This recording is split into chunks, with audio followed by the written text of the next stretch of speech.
aleyküm. Bolgariya davlatining Sofiya shahrida yurgan aka-uka do'stlar yoki endi kelmoqchi bo'lgan do'stlar.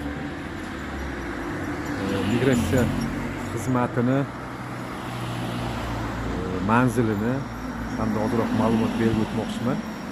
Oldingi videoyimda masjidni manzilini qo'ygandim. Xuddi o'sha manzil, xuddi o'sha Serdika metro bekatidan chiqasiz, masjiddan to'g'ri yurib kelsangiz migratsiya bo'limi. Do'stlar, kimki kelmoqchi bo'lsa, faqat sal ertaroq kelish kerak, soat 5-6 tongda. Bugun shanba kunlik uchun, dam kunlik uchun hech kim yo'q. Bo'lmasa bu mahallaning ichigacha o'chirib bo'lib ketadi.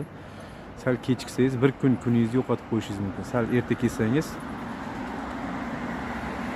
hamma ishingizni obedgacha bitirib ketasiz.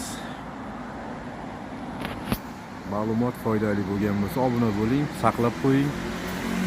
Bolgariyada yurgan yoki endi kelmoqchi bo'lgan aka do'stlaringizga jo'natib qo'ying.